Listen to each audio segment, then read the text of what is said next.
Speaking of deer guns, another cartridge that you can find at your local feed store, 25-06. Mm-hmm. Underrated. Highly. That's my first woodchuck gun. How many woodchucks could a 25-06 chuck? I burned a barrel out. Yeah. It was fun. Another gun that you can see your impacts on.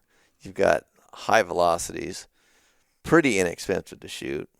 It's a great gun. It's a good packable gun. And it's a great deer gun, too. Great deer gun. Maybe one of the best. Mm-hmm. Maybe the best.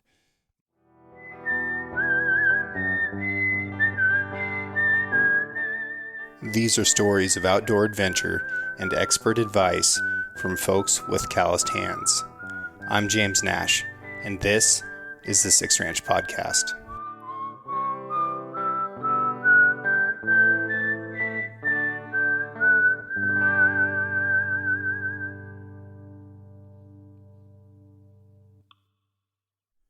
So there you are, in Africa. You look out in the river, see something floating along. What is it? The story we tell our children, the story we tell everybody else. Oh, you see everything floating down in Africa, I reckon, river. Yeah? What kind of things have you seen? I've seen hippos and might have seen a half-human or half-eaten human one day. Some tigerfish. A lot of trash. A lot of trash. No, not so much. I was in backpack country in Africa. I didn't see much of that stuff. Lots of crocs. You get close to town. Yeah. That stuff's around. Trash. There's no doubt about that. Where are some places you've guided? Montana. Started out my guiding career there. And then I got hooked up with a bunch of folks, and I would follow the elk rut from Arizona to Montana, hitting New Mexico, Arizona, Colorado, Utah. Just kind of make our way up till the elk rut was done. And then you usually have a break. Roll over to Africa then and hunt for about a month. And then by then, Mexico would open up. You'd hunt Mexico from November 15th to March 20th when sheep would shut down, and then roll back to Africa. What was hunting old Mexico like? Most awesome thing in the world. Really? Yeah, it's awesome. It's just big. Yeah. You know how we go around here, and in these places you have parameters. You say, okay, there's the north fence line there. There's the rancher over there, whatever. Over there, it's if you walk 15 miles that way, you're going to run into the next ranch. If you walk for a day and a half that way, you'll run into something. So, yeah, I mean, it's countless. And then there's always these arroyos and ravines and mountains and all this stuff in that country in Sonora where I was at, where it was just, I mean, every little canyon held something new. You'd walk up something and it would be this big flat area, and all of a sudden it looks like a little drainage kicked over, and then next thing you walk up that drainage, the walls would narrow up to like 3-4 feet across. You had 200 yards of just smoothed out canyons of just eaten by the rivers and runoff and rains and stuff like that. It'd dump into these little pools of water that only that deer and coyotes and stuff like that would know about. The landowners in Sonora, those are, pretty straight-laced, real law-abiding folks. They probably, went through all the proper channels to make sure that, you were paid in a very specific way according to the laws set forth by the government, et cetera. Is that fairly accurate? Sure. What was the reality of it? You didn't know what you were getting from one week to the next. You get an attaboy like, oh yeah, don't worry about it. And then you get a lot of cash dumped in your pocket. And then, don't worry, I'll take care of you next week and next week and next week. Then you get maybe a lot of cash dumped in your pocket, or maybe you wouldn't. I don't know. I've had some good years down there and some bad years. But to be honest with you, the experience of being down there paid for itself. Sure. Being out in the moment. I mean, I lived in a wall tent for 3.5 months in the middle of the desert. It was the most cool thing in the world. I woke up every morning and go coos deer hunting, mule deer hunting, or sheep hunting. Your choice. Yeah, wasn't too bad. That's not too bad. And then on days off, there's the Apache Indians are everywhere over there. So you just go and find, you'd be driving down the road and you'd see Indian camp after Indian camp after Indian camp. And I never could figure it out because I never run into them around like the West like that. And I figured out after talking to those guys is they would get it to the point where the garbage and trash smelled so bad, and just like the carcasses and stuff that they have, that they move 100 yards up from where they last camped and set back up again, and that's how they just kind of do it. Gotcha. It's also, in the American West, a lot of the places that are good places to live are, got occupied by white settlers. Mm-hmm. And the same thing up here in the Pacific Northwest. Some of these old historic ranches, like you go out in the corral and Brandon calves in spring and dirt gets all kicked up and you start finding arrowheads. Like a good place to live today was a good place to live then. Mm-hmm. It's a good indicator of what's going on, that's for sure. Yeah. Especially as a hunter. You made a comment the other day that kind of stuck with me. You're walking around and you see a stump or something laying there, and you see 2 different cartridges of different eras. Right. And then you're like, something's happened here for 2 people. Right. This is legit right here. Maybe we should take lunch or a nap right here and just kind of see what happens. Yeah. No, if you find, some ancient piece of 30-06 brass and some even more ancient piece of 3040 Craig and then a 300 Remington Ultra Mag all in the same spot, like critters have been getting shot there for a long time. Exactly. Yesterday I was walking on the place that we're at right now, and I found a kitchen sink. And I thought, this is home for somebody. This was something good in here. But I got to thinking, and where I was, like, gosh, you could fall after the 6 different drainages from right here. Right. It's perfect. Yeah. And it's an easy walk up and down and everything else. Yeah. Water not too far away. Mm-hmm. What about shooting? You been around guns at all? A little bit, yeah. Tell me about that. To know. So, as you know, when I was moved out to Montana, everybody has to come out here with a gun, right? So I got a 270 that my father bought me. And I thought that was my first introduction to like a rifle. And I don't think I even shot it till I got out here. But that son of a gun kicked like a mule, and I never shot it hardly again after that. I think I've probably run maybe 30 rounds through the thing, and it's sat in my closet now, or in my safe for, I don't know, since 94. I think I shot a deer or 2 with it, and that's about it. But it was painful. And I got it thinking, I'm going to give this to my kid. Now I'm thinking, I'm not that mean. It's a funny thing, and there's going to be people listening like, oh, a 270, that ain't nothing, doesn't kick that much.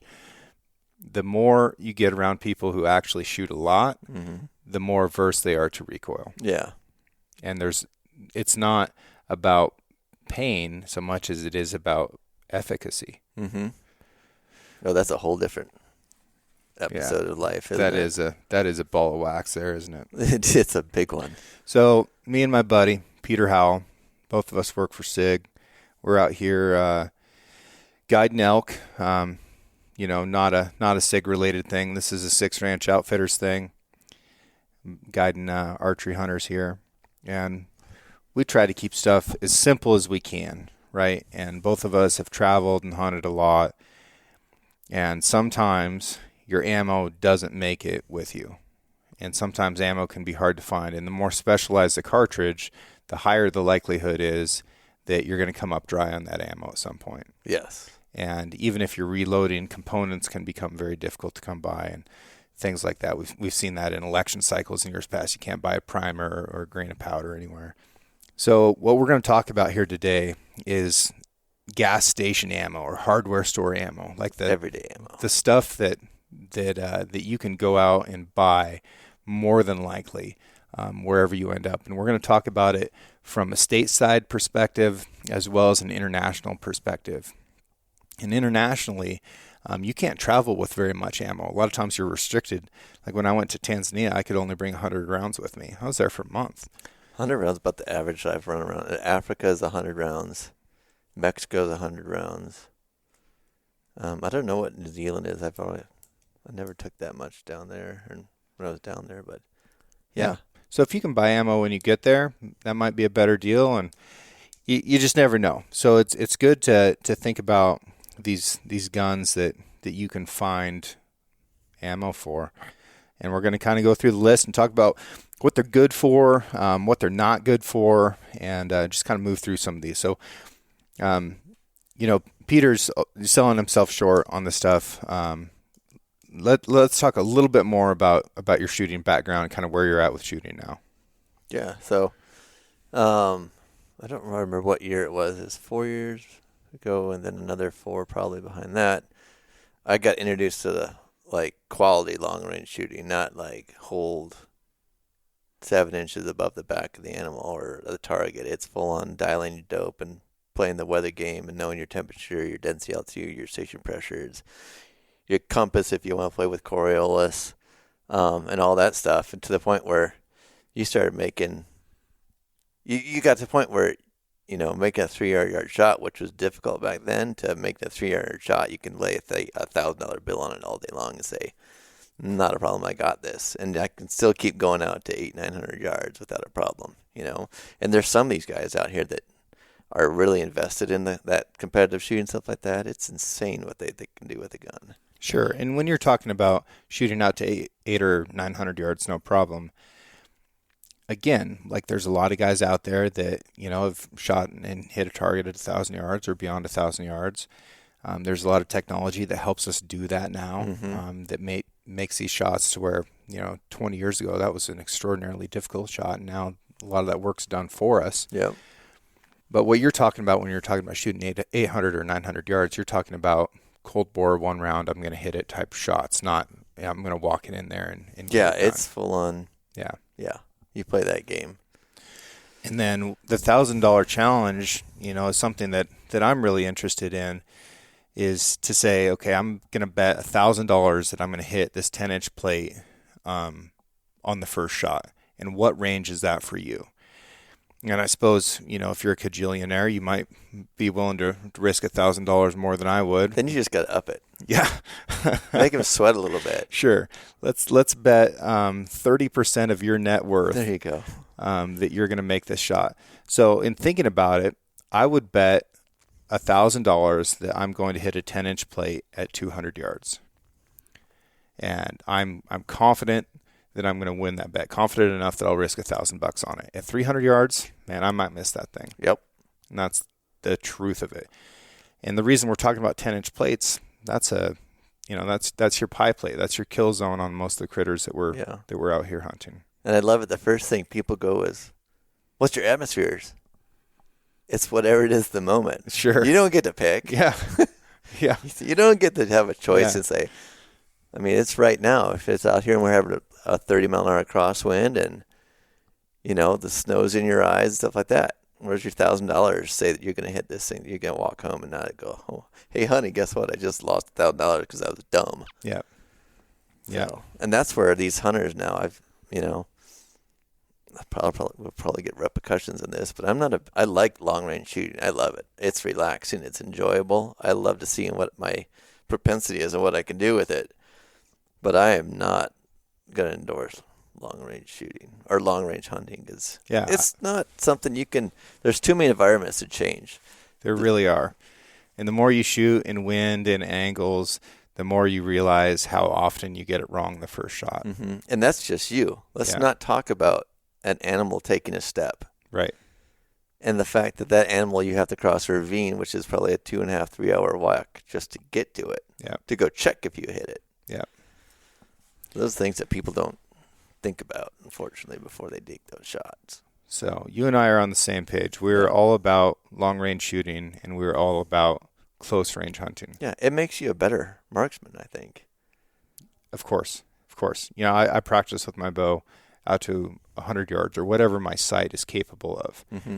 I will not shoot an animal beyond 40 yards unless he's previously wounded. Yeah. So follow-up shots. Okay. So let's start with a 22 long rifle. I think they're a fun, great gun to get familiar with. Yeah. You can learn a lot from a 22. Oh, yeah.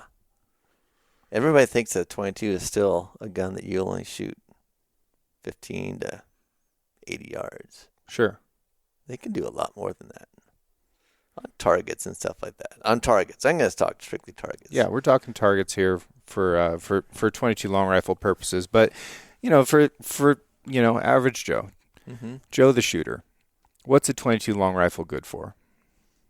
In this state, you said grouse. Yep. And game birds Yep. or grouse. Rimfire. Yeah, that's an awesome thing. Squirrel hunting for Mm-hmm. those guys on the east side of the country that do this stuff.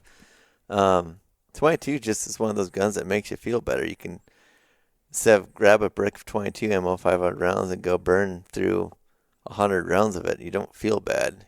You haven't developed a flinch, for one thing. Yep. No recoil. And It's it not allows loud. you to build your shot. You get to play with your follow through. You get to see your sight impacts. All that stuff gets thrown into it. I think it's a great round. What's it bad at?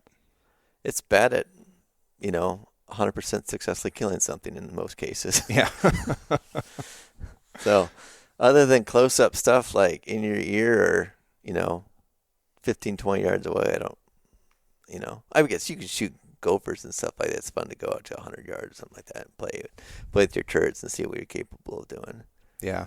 But I think you'd start losing your lethality once you get to those places. Sure.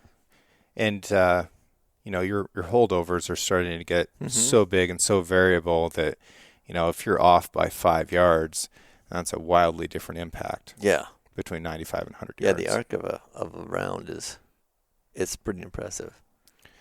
A 22 long rifle also ricochets really bad. They do. So you can hear that one forever. You need to be careful about where you're shooting this gun and understand that just because you're shooting at something 20 yards away, it might ricochet and go a really long ways. Mm-hmm. It doesn't want to stop in that aspect. Yeah. Yeah. Knowing your target, what's behind it. Rule number one. Well, it's not number one, but it's on the list. Yeah, it's on the list. Yeah. 223. Another one that's good. I find it that you can find this round anywhere you go. You can roll up to a gas station and get a 22. You can get your 223 if you're going to stretch out your prairie dog hunt a little bit further. You can buy it you start getting a variety of bullet calibers now, which is kind of nice. Because when you get there, twist rate on a rifle kind of changes. And some guns like one twist rate versus another when you get that 223. So you start kind of building up and going into see when a bullet actually does and stretching things out a little bit more in that 223. So what about from a hunting standpoint? A lot of states allow 223 for deer hunting. Some of them allow it for everything, I think. Yeah. I think you're right. 20. Well, I don't know what the laws are. So in Oregon, you can use a 24 caliber for elk, but 22 you can use for deer. Okay. If you're competent with your gun and you know what you're doing, I think it's a great gun for kids to run in and use for their first thing because these things they're not going to be scared of the recoil. I mean, how many of us kids when we were younger, somebody slapped a 308 or 06 or 308 and hell, we had our eyes closed before we pulled the trigger. Yeah. And that's a gun that you're not gonna do that on. It's loud, I'll say that about it, but that's where suppressors come into the world and everything becomes all right again. John Hollister told me to call them silencers. Yeah, silencers. Silencers. Silencers. 223, pretty good coyote gun. A fantastic coyote gun. It's real good out to 300 yards. Mm-hmm. That's really what a 223 likes to do is shoot from 0 yards to 300 yards. Yeah. Obviously, you can shoot a lot farther than that. The Marine Corps uses the 5.56, basically 223. Yep. And, we shoot targets out to 500 yards with them with very good accuracy, limited lethality. I would say on the bad list is shooting people. The 223 is not a great cartridge for combat, and it bothers me that that's what we were down to. And you think about it, like this thing is the bare minimum for killing a deer, right? And then we have to go into a war and use this thing where we might have to shoot people that's a lot farther away. Did you ever hear why they chose that caliber? No. Do you know? I heard rumors of it because they said it was a caliber.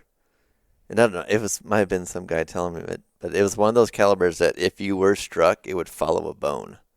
It would just wreak ungodly damage inside of a human. They do wound a lot. Yeah. Yeah. Yeah. I only ever engaged one individual that was like, boom, dead. Mm-hmm. And that was that was an issue with the Trijicon battle sight that we had, because it had a chevron in it to tell you how far away something was by how big it was. Yeah, how to mill it. Right. But it was based off of an American-sized human. Yeah. And the people that were fighting over there were quite a lot smaller. And basically what happened is, this bullet impacted higher than what I was aiming at. And that's the only reason that it was a one-shot kill. Coming after the 223, I think, is probably the 243. That's a great gun. Fantastic. My gosh, that's a great gun. Yep. 243 Winchester. That's a 243 should be in everybody's cabinet, I feel. It's one of those guns that you can do a lot of stuff with, and everybody in your family can shoot it with ease. And the 243 is based on a 308 parent cartridge. Down to a 6mm. Yeah, neck down to 6mm. Man, I think it's as good as it gets for coyotes. For a lot of things. Yeah. I think it's a fantastic round. Great mountain lion gun. Mm-hmm. It's a great mountain rifle. Yeah. If you're shooting, something small, that deer-sized animal. Yeah. It's lightweight for the most part. Minimum recoil. You can see your impacts after you shot. I think it's a great gun. Yeah. Without getting into ballistic holds and weirdness, it's real flat shooting out to 400 yards. That's when we start talking about flat shooting rifles is on that cartridge, I feel. Or it shoots real flat. Yeah. Right? That's one of them. And that was all the rage before we had laser rangefinders with ballistic programs and weather stations built into them. Like, flat really mattered because we couldn't tell how far stuff was away. We were guessing, and we were crappy guessers. Yeah. And when you can take like a 308, which will have, say it, if I can remember my dope, say at 300 yards, it's going to drop 8 to 12 minutes. So, and that's, 8 to 12 minutes at 300 yards is roughly, what is that? That'd be 36. It is 36. Yeah. So 3 feet. Yeah. I don't think it drops that much. It's a little bit. Yeah. Yeah. It's definitely a lot. Definitely depending on where your zero hold is. But, say you sight this thing in for 3 inches high at 100. Yeah. You're still holding on the critter at 300. And I say you're up and down from 300 or 100 yards, wherever you zeroed out to 3 yards is going to be a fluctuation probably about 6 to 10 inches. Yeah. And that's still in the kill zone. Yeah. But just a fantastic coyote gun. I think that it's as good as it gets. Real affordable. It is. You can buy this stuff inexpensively, and you can legally use it for elk in Oregon. And I've seen a lot of elk killed with the 243, an awful lot of elk killed with the 243. Those old timers live by those things. And I'll get into, what I like for an elk gun a little bit later, but what would you say 243 is bad at? Knocking down stuff. Yeah. It's light. It's light and fast. Yeah. You're shooting like 100 to 106 grain bullet, something in 90 there. 90 grain. Yeah. It's fast, and fast does a lot of damage too, but, you and I both hunted Africa know that they like slow and heavy. Mm-hmm. And we've liked slow and heavy from being over there. Yeah. Yeah, the only thing better than slow and heavy is fast and heavy. Mm-hmm. That hurts. Well, all right. So there's this new kid on the block, new cartridge. Some guys may have heard of it. It's called 6.5 Creedmoor. Yeah. It's the one that once you buy it, you're pretty much a sniper. Yeah, total sniper. And then you get like a handle, and then you go on forums and you have an alias. Yeah. I think once you get a 6.5 Creedmoor, you can grow facial hair too. Well, that requires a degree of wax. Yeah. Like, it's fairly manicured. So there is a lot of hate against the 6.5 Creedmoor. There's a lot of love. I think there's probably hate because there's too much love.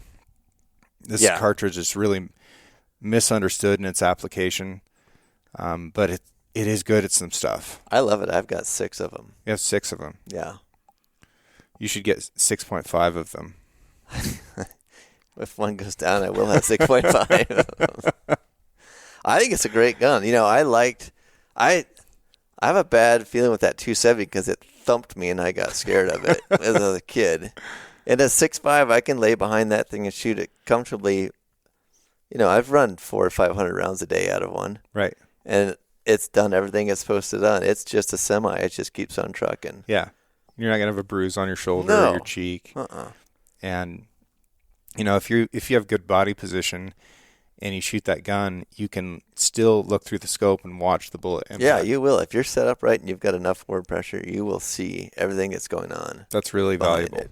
As a hunter, that's paramount, I think. Yeah. Especially if you hunt by yourself. Yeah. I mean, a lot of these guys today are into solo hunting. Like it's a thing. And if you don't have somebody to spot impacts for you, you need to be able to spot them yourself. Yep. That's the other thing too, is I've seen so many of these dudes nowadays. Everybody feels that they have to turn their magnification up on their scope as high as they can see it. And it is the worst thing you could ever do in a hunting scenario. Yeah. Because, if you do hit it, or when you do hit it, you want to see what's going to happen directly afterwards. Mm-hmm. Especially if you have a gun that's got recoil behind it. You're going to bounce out of there. If you can stay in your gun, if it's, say, 250, 300 yards away, you want to know which way the animal moved as soon as the recoil happened or after you shot broke, if you hit it or not. And, if you're in a gun on 6.5, I can sit there and watch and see the impact on the animal and know, okay, I know exactly where it's hit with confidence. And if you're zoomed out instead of zoomed in, when you reload and get your eye back in there, Sight acquisitions. You can find that animal so much faster. Yeah. Yeah, so don't shoot with your mag all the way up. It's dumb. Okay. That's a sidebar. 6.5 Creedmoor, good at low recoil. Yep. Good at shooting medium to long range. Yeah, I'd say that's a gun that the energy behind it, I think at 800 yards, your energy is to the point where it's not lethal anymore. It's going to put a hole in things and stuff like that, but you're not going to have the energy for knockdown power. Yeah, so if you're shooting 147 grain bullet, standard velocity, at 800 yards, you're impacting with less energy than a 9mm at point blank. Yep. And I don't know anybody who would go elk hunting with a 9mm. No. But I hear from lots of people that want to shoot at elk with a 6.5 Creedmoor a long ways away. Yeah. No. It's crazy. I think with 100% certainty, that's a great gun from 600 yards and in. I love it. I don't think people should be shooting at elk at 600 yards. No, I don't think so either. But, man, you can sure hit a plate at 600 yards with them. Yeah. Yeah. That way, too. Fairly affordable. It's word on the street is it's the second most popular cartridge out there today, so they're making a lot of it. Yeah. A lot of machines cranking these things out. Inherently accurate, I would say. Oh, yeah. And they've got that. That's one of those cartridges I feel that they've gotten down to a science right now. Yeah. And everything you're going to get, it's going to, if you do change ammo or something like that, you're going to have minimal shift. But there's a wide range. You can get like 120s up to 157s or something like 153s. I can't remember what the highest number you can get on those things. But there's a pretty broad spectrum of bullet calibers, or bullet weights, that you can run through at 6.5, which is kind of nice. It is nice. So, yeah, good at shooting targets, good at shooting deer-sized critters. I'd feel pretty confident in shooting a deer under the right atmospheric conditions up to 350, 400 yards with 6.5 Creedmoor, and knowing that I'm going to have lethal effects once it gets there. Beyond that, I think you need to step up a little bit. Yeah, you can go into that 30 caliber round and not be afraid of it at all. It's a good choice. Speaking of deer guns, another cartridge that you can find at your local feed store, 25-06. Mm-hmm. Underrated. Highly. That's my first woodchuck gun. How many woodchucks could a 25-06 chuck? I burned a barrel out. Yeah. That's fun. Another gun that you can see your impacts on. You've got high velocities. Pretty inexpensive to shoot. It's a great gun. It's a good packable gun. And it's a great deer gun, too. Great deer gun. Maybe one of the best. Maybe the best. My dad bought a 25-06 when he was in his early 20s, and he's never shot another rifle since. Is that right? Yeah. That's all he shoots. Yeah, shot placements is a lot of things. It does a lot. Yeah. I mean, he literally used that gun to feed our family for my childhood. Yeah. So I feel like I owe a lot to that caliber. It's incredible. I've got a couple of them. I really like the 25-06. That's definitely a gun though that's still kind of underrated. Yeah. It's one that we were talking the other day when we were driving around working on something of calibers. You feel that and this is going off another tangent, but they came too late in their life. Right. Like the 444 or something like that. It missed its window. Yeah, and nobody's really given it a chance. Like you can't find high BC 25 caliber bullets. Mm-mm. They're not out there. You step into the 6.5 Creedmoor and you've got all kinds of options. But if you built the right bullet for a 25-06 with that long action, I think you could do some things. Yeah, some stuff would be done. But you can do some things with the stuff that you can buy now. That's true. 7mm 08. I love it. Me too. Nice short action. There's a lot behind it. 150 grain bullet. It's just as a stopper. Yeah. Low recoil. Mm-hmm. Well, on some guns. Yeah, mine are heavy. Yeah. I like a heavy gun. I do too. I like a light gun sometimes. I like a heavy gun when I'm shooting it. 7mm 08. Very accurate. There's a lot you can do with that thing. And I don't know if that's one of those hot shot calibers or cartridges that we saw kind of come around, but it's been around a long time. Mm-hmm. It's outlived a lot of stuff, and it's still here today. If you look through like gun manufacturers and what kind of guns they're building and stuff like that, and what caliber list you can have a choice to pick out of from, a well-maintained production-style rifle, 7mm 08 is always going to be there. The tightest group I ever shot at 1,000 yards was with a 7mm 08. Is that right? Yeah. Yeah. 5-shot 10-inch group at 1,000. That's impressive. That's that 7mm bullet, though. Yeah. They love to fly. They do. Yep. They keep on cooking. Mm-hmm. Okay, so let's talk about the 270. I mean, we talked about it a little bit. That was the darling rifle of the 1970s, 1980s. It was. It was written about a lot. It traveled the world, and it was sort of this medium-sized gun that was doing a good job of having a flat trajectory, not an overwhelming amount of recoil like some of the Weatherbees and things like that were coming out. It had a different shoulder. I think I remember looking at that 270 shoulder compared to the other things. Mm-hmm. It was like this one's. It was slightly a little bit. It was different than everything else. Yep. And you remember seeing like your first Weatherby cartridge. Yeah. Like, that is the weirdest looking cartridge I've ever seen in my life. It's supposed to be like this? Yeah. I think yours is broken, man. But 270s, it's one of those guns that kind of like, for a lot of people, is their first like transition to a true hunting rifle. Yeah. It is still a gun that if you only own one rifle to hunt with, a 270 is a viable choice. Mm-hmm. Yeah. And you can find them everywhere. That cartridge is everywhere. Yep. Great deer gun. Yeah. Good enough elk gun. Mm-hmm. And everybody builds one. Everybody makes a bullet for it. I think every gun company or ammunition company I know makes a round for it. Bullets are starting to get better. Uh-huh. Slowly. But I think this year there's actually been quite a big dive back in that 277 round. Yeah. Which is, it'll be interesting to see where it goes with it, to be honest with you. Yeah. I mean, SIG is investing in it. Nosler's investing in it. Mm-hmm. Yeah, it is interesting. There is a 270 renaissance coming on for the caliber, but for the cartridge, the 270 Winchester, it's tried and true, and it is a middle of the road gun. But if you get one in a off the shelf 7-pound gun, it'll pop you. You're not going to want to sit down and shoot 20 rounds of it. Mm-mm. Hurts. I don't think those guns were made to shoot 20 rounds. They weren't. Though. They were made to shoot like 3 rounds to make sure it was still sighted in from last year. Yep, I'm good. Same box of ammo still. Yeah. What a bargain. And I remember those guys growing up with those guys that, had this box of Remington Core-Locked 130 grain, and the cardboard was disintegrating, and you couldn't hardly read it anymore. And they'd shot their last 7 elk with this. Yeah, the brass with this same box of ammo. So you've got to show respect to that. You do. I used to dread. I'd go in with my hunting clients, and I'd always take them out the first day before we go into the mountains and be like, okay, let's see what you can do. And we, back then we were taking like whatever we had in the back of the pickup. Say, okay, can you hit that bottle at 200 yards?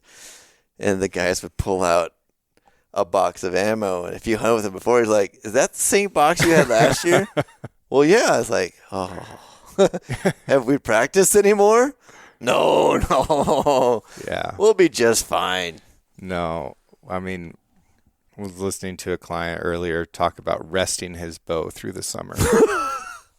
It's like, what? It's not a horse, son. Yeah, it doesn't work like that. But all right, we'll work with what we got. No, how about the old 308? I love the 308. The 308 will teach you things. God's gun. It will. It'll teach you about wind and elevation drop and everything. It's another one of those guns I have 4 or 5 of. Peter runs a sniper competition in Montana that I attended this year. You guys heard me talk about that on a previous episode. And I took a 16-inch barreled SIG cross rifle, chambered in 308, and shot factory SIG ammunition. And you did well, actually. Pretty well. Yeah. Pretty quite well. I think there's another team in there that's highly celebritized at that match. And I think you tripled their score. Well, celebrity won't get rounds on target, but no, 308 is a good gun, and I've seen a lot of elk get shot with a 308. Short range, a 308 is a good hunting rifle. It is, and you can get a 178 grain bullet for that thing, which that carries weight. It does. It might be the slowest horse in the race, but it carries its weight. Yeah. But with a 165 grain bullet, I think 300, 350 yards, most of what you're going to do, elk and on down, that's a good choice for that gun. Yeah, you figure like 350 yards. With your naked eye, you can't even tell if that animal's got horns on it half the time. Right. That's more than enough. They damn sure can't see what you're doing. Yeah. So I think it's perfect for that stuff. Perfect. Yeah, it's a great gun. And you know what the good thing about the 308 is? It's fathered a lot of cartridges. Yeah. Now, I've also shot 308 a lot in the Marine Corps. We carried like 17,000 rounds of it in every single tank. Mm-hmm. And I shot through a lot of machine guns, mostly.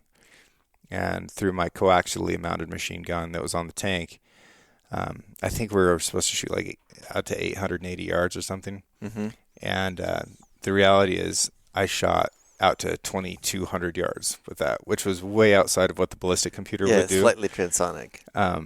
But super cool. And I have shot it, well beyond the transonic barrier in a rifle just for fun. I think at that target, because you stepped up to that long range stage I had, is 1,038, I remember, and you made a first round impact. Yeah. You're like, right on. Yeah. It was huffing and puffing too. That was like a 20 mile an hour. Oh, that thing had to take a breath to get there. Well, I mean, you could smoke a cigarette and eat a sandwich before you had to get back in your scope and see if the bullet hit or not. Now, this is kind of an interesting cartridge, this next one I want to talk about. That's a 7mm Remington Magnum. Mm-hmm. There's a lot of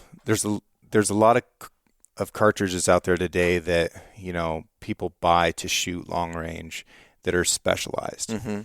But the hardware store 7mm will stay supersonic to a mile. Mm-hmm. That is amazing. 1,680 yards. Amazing. That's a long ways. And carry like that energy that will still punch through stuff. Now, some of these close range shots, the 7mm has performed really poorly on animals. It's a laser beam. Mm-hmm. A lot of times it just blows a small hole through stuff. Yeah, it cauterizes it and just keeps on going. So there's a range where it performs really well, and you've got to pick the right ammo, the right bullet construction for the range that you're going to be hunting. Yeah. Yeah. There's definitely we're shooting with I think True Pierce made this comment. I think he runs a 7mm if I'm not mistaken, but he'll carry 2 different lots of weight when he goes hunting. He'll carry a lot for aim from 600 yards and in, and then he'll carry a heavier bullet for that some stuff past that. Interesting. If he needs to make the shot. Yeah. And both of them will hold the same. I think they both held the same 0 at 100 yards, two weights that he used when he was doing it. But he's like, all right, I know in this animal or this target, when I get out there, I'm going to have the BCs and the weight to keep this thing to carry on and do what it's supposed to do. And True is skookum enough to pull that off. True's solid. Yeah. Yeah, you don't have to worry about it. He's been in the gun club for a minute. Yeah, I think I'd say he averages 100,000 rounds a year. Yeah. To 3-gun and pistol and everything else. That's a pretty safe. I mean, pulling the trigger 100,000 times. Mm-hmm. That you get nods for that. Yeah. And under pressured situations, like he's competing and he's learning, he's writing reviews, all this stuff. Yeah. So yeah, the 7mm, it is the most underrated long range cartridge. Yes. That you can buy in a gas station. Yep. It gets to do everything round. Now we're getting into my darling of the Elkwoods. The 30 cals. The 300 Winchester Magnum. There's a lot of them too. You can find that all over the place. Everywhere. Yeah. I don't think I've ever been in a country that didn't have that. Great gun. Mm-hmm. Great caliber. It does a lot. So, straight up, I'm not going to say a bad word about the 300 Win Mag. 200 grain bullet. That is the ideal elk load choice cartridge for me, for what I do, for my clients. I have a rifle that has currently killed 22 elk with 22 shots, and none of them have made it farther than 10 yards from where the bullet impacted them with the 300 Win Mag, shooting 200 grain bullets. That's saying something. That's OG. OG. Yes. There's some other 30 cals that we got to talk about. 30-30. That's like the Western gun. And the Eastern gun. Yeah. And the Northern gun. It's American's gun. It is America's gun. That's one that, that thing goes back. I mean, everybody knows how far it goes back, but the history and what it's actually done, I don't think people really truly give the nods to. I mean, that's the gun that won the West. It won the East. It won everything. It provided food on everybody's table. There's so many different applications for that caliber. Yeah, and it was the right caliber and cartridge for the gun that it was built in, right? Those Winchester lever guns carried so easily. They were reliable. They shot plenty well enough for the range that they needed to be shooting. And, they could be passed down through generations and just keep on ticking. Yeah. No, it's 30-30 is a mean thing. Yeah. How many do you have? I have 0 30-30s. 0. Yeah. I have 1. I've never shot it. Yeah. It just kind of looks good on the wall. Yeah. I do have a 30-40 Craig, which, you cannot find ammo for in a gas station. It was built in 1899. Super cool action. I do want to hunt elk with that gun someday, and I've got a couple boxes of ammo still. But that's not a readily available thing. You could find it though. Yeah, it's around. This is a military cartridge. Yeah. 30-06. It's another American cartridge. Yeah. Everywhere. It's what you went to if you were going. I think if you're making your first trip out west, you're getting an 06.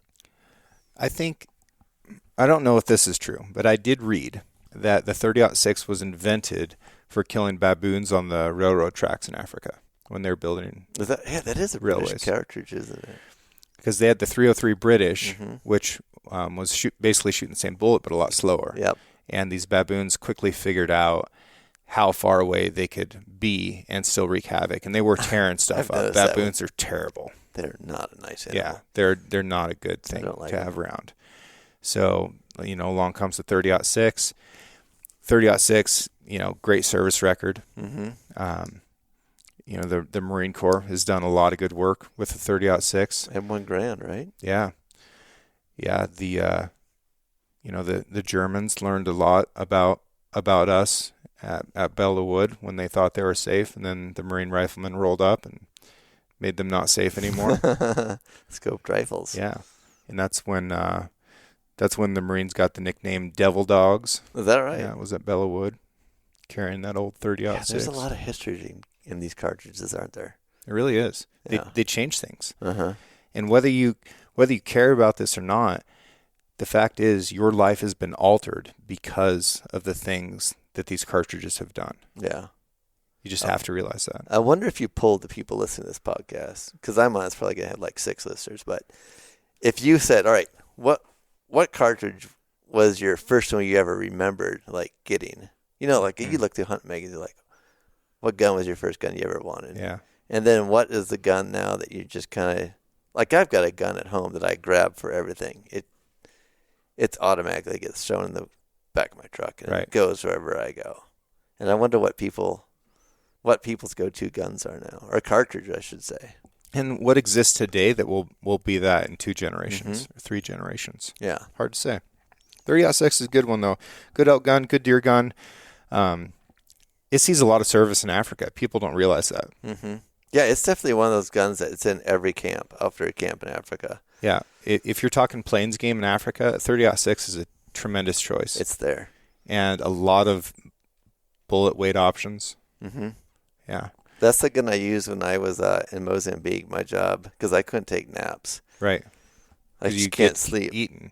Huh? You'd get eaten by something. Well, yeah.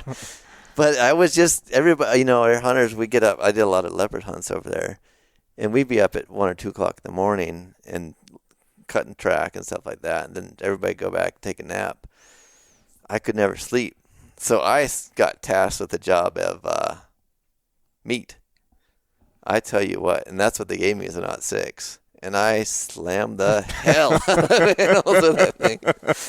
Oh, at one point, we were like running low and I know we needed meat. And there's a bunch of Cape buffalo in the area.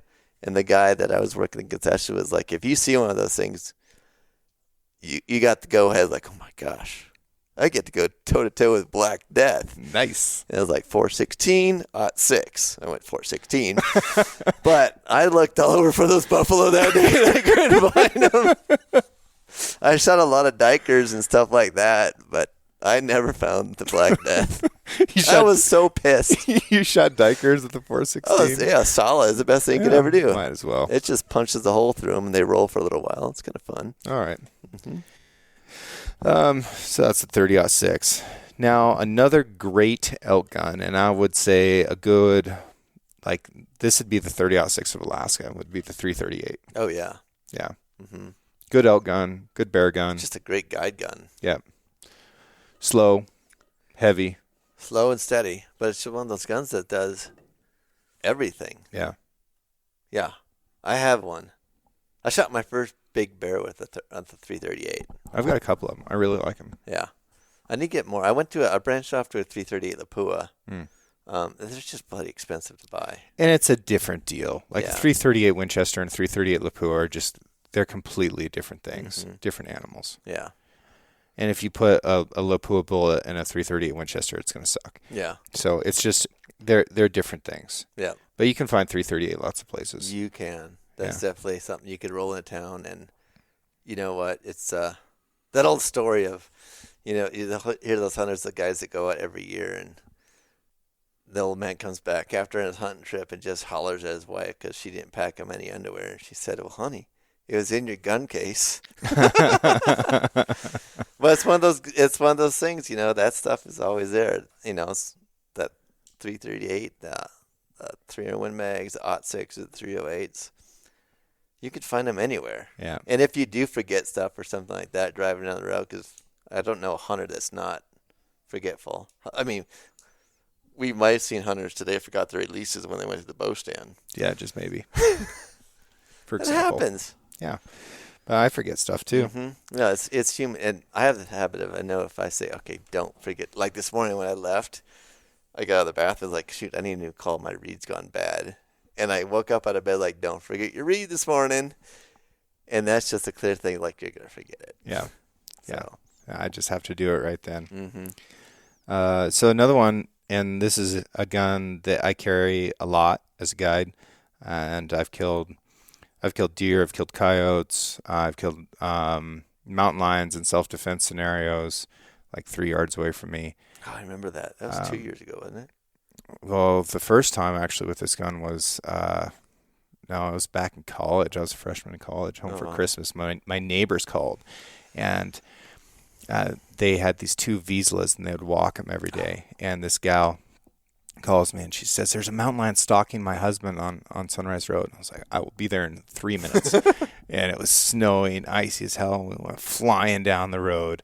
And I was in this crappy old Ford Ranger and come skittering to a halt sideways. And this guy's Mike, he's holding on to his 2 dogs, and he's pointing into the bushes like this. He was just as calm as could be. And I thought, oh, man, he's pointing at a track. I've got to go sort this lion out. It's day after Christmas. Probably had a hangover. Who knows what, right? Wasn't feeling it. And I walk across the road, all casual, gun dangling from my arm. And look, and the freaking lion's 3 yards away. His shoulder blades are popping up and down, tail switching back and forth, and they've been in a standoff. He was afraid to move because he thought that if he backed off or did anything, this lion was going to come out of there after him.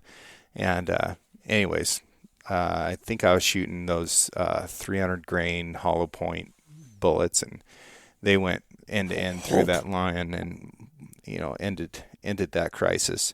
And that's the 45-70. So I carry that gun whenever somebody's got a wounded bear or just whatever. It's a gun that you can carry around, and it's seen a lot of service in the North Woods. Still sees a lot of service on the East Coast. It's known as a brush gun. It's done a lot of good work in Africa. It's a straight-up cartridge, yeah. And the 45-70, it was largely responsible for the demise of the buffalo. Mm-hmm. I've got a Sharps rifle. Yeah. And a 45-70. Yeah. Yeah, that's a fantastic round. I mean, that's a for a straight wall cartridge, that's a round that carries. It does. And these new FTX bullets, they open up a whole new world for that gun. Mm-hmm. And it's still a 325 grain bullet, and it just carries quite a lot farther. And they put that nice squishy tip in there so that you could still tube feed it, so they got more of a conical thing. The cartridges that I carry now for the use that I get out of this gun are 405 grain gas checks. And, there's just as much powder crammed in there as you can possibly get. I don't think they even weigh that stuff, dude. They just slam it up till it hits the rim, compress it down and go. Good to go. Yep. So 45-70 is a heck of a good gun, but man, it will kick the snot out of you if you're shooting a big heavy bullet. It's a gun for an oak to shoot, I'll say that. Yeah. A skinny guy like me it's not friendly to shoulders. See, I think you skinny guys, you take less of a whooping than me because you get to move with the gun. I just have to stand there and absorb it. Yeah. You forget though, I hate recoil. Yeah, I do too. I'm not a fan of it. Well, that kind of wraps up our rifle cartridges, and let's run through pistol real quick. So you got like the 38. Yeah. What's it good for?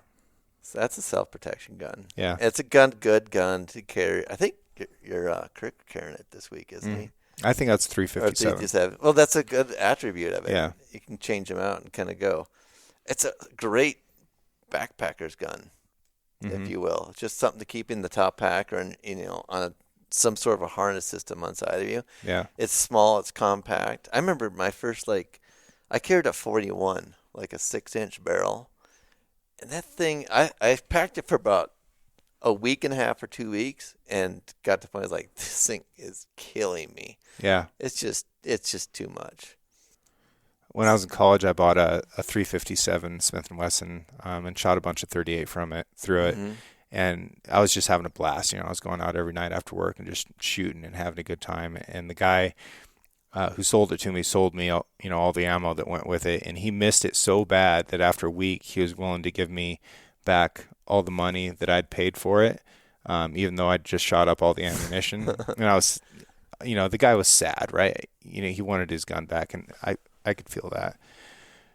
What you got? We got an elk down there? I think that's a bull right down there. Oh, nice. We might have to go hunt him later. Anyhow. Anyways, yeah. So I got to basically shoot one for free for a week, which was pretty. Oh, you sold it back to him? Pretty cool. Yeah, I did. I felt bad. I mean, they made them every day. Sure. Was that one of those bear claws? Is that what they called that gun? It was like a 686. Yeah. I can't remember. So that's 38, 357. 357, a little bit more pop to it. Yeah, it's got more heat for sure. Yeah. Good penetrating gun. It is. It really is. Similar kinetic energy to a 10 mil, Yeah, I think. that's a pretty safe assumption, I think. Yeah. How about the old 44? This is just a hand cannon. Yeah. Yeah. So what do you use a 44 mag for? I think I have two. I don't know what you use them for. It's a heavy gun. Right. I think if I was still riding, and did the point where I carried a wheel gun in a holster on a horse, I'd probably carry it again. That's just a great, quick brush gun. Step off and do your stuff and, do what it needs to do. And the nice thing about that is you can still get that in a lever gun too. Mm-hmm. So you can carry both. And that's fun. Yeah. And same thing with 45 long colt. Mm-hmm. That's that cartridge that I've shot a pile of in cowboy action competitions. Oh, I bet, yeah. And you can load them up. You can make them peppy. Yeah. Put some heat behind them. How was that? When that cowboy action shoot, did you stuff your horse's ears with cotton? I did all the ground stuff. I didn't do the mounted shooting. Did you? Yeah. Okay. And then it started getting kind of funky, and dudes were like dressing up and having aliases, and I was like, I'm not LARPing, I'm just here for the guns. I'm not here for the costume party. So, 45 ACP, seen a lot of service. That's a lot of gun. That's a gun that you got to take care of. Yeah. It's not one you can neglect. Right. I don't feel. We see it in 1911s a lot. Mm-hmm. Yeah. Yeah, it's and I know that a lot of these guys produce this. It's one of those guns that after 500 rounds, you have to start doing replacement part stuff too. Yeah. Which is, I've gotten into them. I've got a couple of them. I don't shoot them that much. Right. They're not enjoyable. It's not like shooting like our RA9000s and stuff like that. It's an obscure model, folks. That's an inside joke. 9 mil. I love it. Yeah. Fun to shoot. That's a 9 mil is one of those things that went away and then came back again. And I think after the military dumped it, I still get people, especially when working with SIG, and why did the military go back to shooting a 9mm? That 40 was a great thing. I was like, well, there's benefits to both of them. They found that the 40 actually skipped off of more skulls than it went through them. Right. And I think that was one of the bases behind it. The FBI white paper report found that it didn't have as much penetration as a 9mm does. Mm-hmm. And you can put a 15 to 17 round mag in it versus what did your Beretta carry, remember? I don't know. It didn't matter because it wasn't going to make it through a full magazine of anything. Yeah. So. But yeah, the 40, I think I want to say you can get 12 rounds into it or something like that. Yeah. And that's about it. So that's why the military went back, is for higher capacity mags, more penetration. And since then, you've seen. It's easier to shoot. It is easier to shoot. It's one of those things where it goes back to recoil. You can get your sight picture back so much faster than something that rocks your whole body back, and you can kind of brace up for it and run it and be good with it. That is one thing I'll say that is to my advantage. Being a bigger guy, is like 9mm doesn't hardly make my hands move. I can really stay on it and stay on a target for these stages where you have to put 2 or 3 rounds on target. It's pretty nice if the gun doesn't move and you can just pull the trigger again. You watch those guys that spend time behind, like Max. Yeah. That's a sewing machine for him. Yeah. He has zero movement when he's running that gun. Yeah. It's just back and forth, back and forth, back and forth. Very impressive. Yeah. So a lot of cool stuff has been done with 9mm. As far as like a backcountry carry gun, I'm not there. But I carry 10mm. I love a 10mm, but that's just not one that I'm finding at every gas station and hardware store right now. Not yet. But it's so popular and there's such a demand for it. We'll get there. But for the scope of this conversation, I'm going to say that a 9mm is a really good option for those purposes. Yeah. I think in the western states, though, 10mm is going to be a gas station gun. If it isn't already. It's getting there. It will be shortly, yeah. Okay, so that kind of wraps up the states, wraps up pistols. When you're abroad, let's say Africa, if you're going to carry a gun to Africa and there's a chance that some crook in the airport's going to jack your ammo or whatever. Or your bags get lost. If there's any chance that you're going to be hunting large or dangerous game, I'm saying 375 H&H. Yeah, that or 416. They're both bolt or a bolt compatible. Mm-hmm. They're great. And a 300 Win Mega Knot 6. If Yeah. I'm going to narrow it down, that's going to be in every camp. Yeah. Pretty sure about that. Yeah. And African gun laws are fairly strict. Like South Africans cannot own very many guns. No, and they have to have a license to purchase ammo. If you try to purchase ammo and it's not on your card, Right. you're going to jail. Yeah. So the ammo that I did not shoot, I left in camp so that they could kind of start to establish more of a backlog of 375 H&H. I did the same thing. Whenever I go there, whatever outfit I was rolling with, I'd say what calibers you'd need, and then I'd bring that gun and bring as much ammo. I wouldn't even hardly use the gun, but I'd just leave all the ammo with them. Yeah, and don't bring ammo that is not for a gun that you have with you. Yes, that's a no-no. Yeah, you don't do anybody a favor by hauling ammo over there.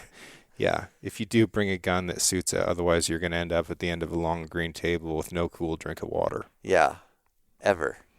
That's the same thing with Mexico too. Yeah. Don't bring, and it's 100 rounds there. If you bring 101 rounds, you're going to have to talk in a language you don't want to talk in. Yeah. Yeah. That's a bad deal. Mm-hmm. Well, this has been fun. Like, this is a good conversation to have and talk about these calibers, and kind of brings back some memories, I think, for a lot of people. And, I just want folks to realize that, there's a lot of Gucci stuff out there, and I love innovation and development, but you have to admire these classics that are still around and have a strong heartbeat. Yeah. Well, what caliber do you see with both your hunting clients showing up here on a rifle hunt? I mean, it varies a lot. It varies a lot. It really depends on who, because clients tend to be less experienced. So it depends on who they're being influenced by, and whether that's television or social media or whatever. But there's a lot of 6.5 Creedmoors starting to show up. Yeah. And I really prefer that people just shoot my rifles because I know everything about them. I know they're sighted in and ready to go. I've got, their ballistics are part of my DNA. So if you're going with an outfitter who's reputable, first of all, if he's not reputable, you shouldn't be going with him. So if he says, hey, you can just shoot my rifle, just do it, man. You know what? It's 9 times out of 10 that gun's going to cost 10 times more than your rifle ever will. Yeah. And they're going to have that gun dialed in. Yeah. And they're going to do everything with it. So all you need to do essentially is look down the scope, put the crosshairs on your target, and squeeze. Yeah. So that's one thing I do remember seeing in all the places I've been hunting. And clients will bring these guns into town that they're probably scared of because they only shoot them once or twice a year.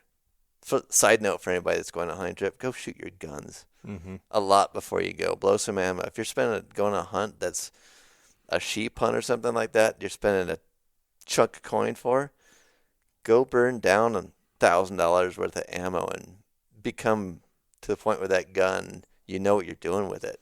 But take somebody with you that can help. Yeah. Otherwise, you're probably just going to develop some bad habits and then reinforce them and make them part of your permanent muscle memory. Same thing with archery. Like, get a lesson. Yeah. I do it. I give them a lot. Yeah. For hunters. I get them. Yeah. I both give and get shooting lessons for pistol, shotgun, rifle, archery, everything, every year.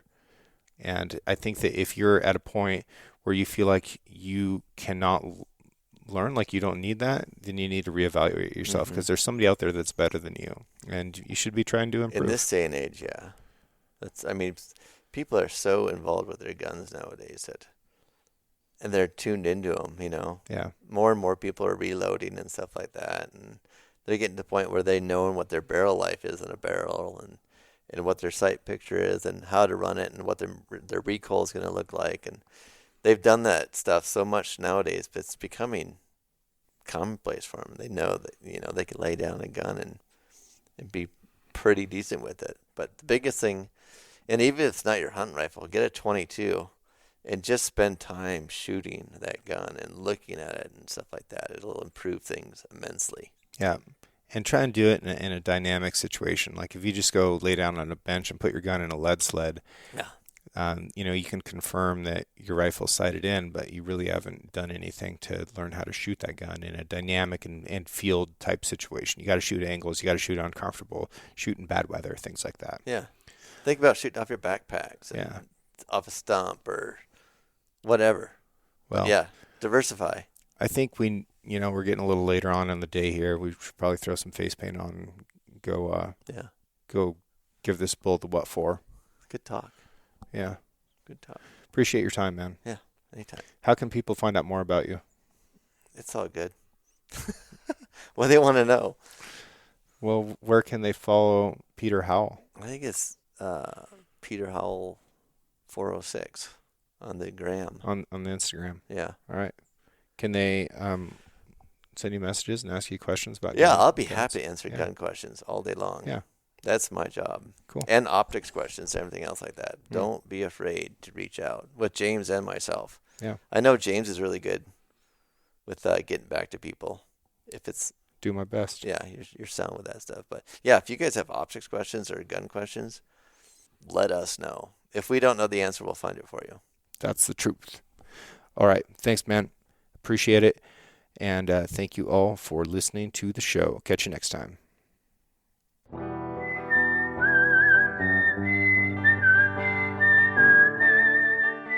Thank you for listening, and I hope you enjoyed the show.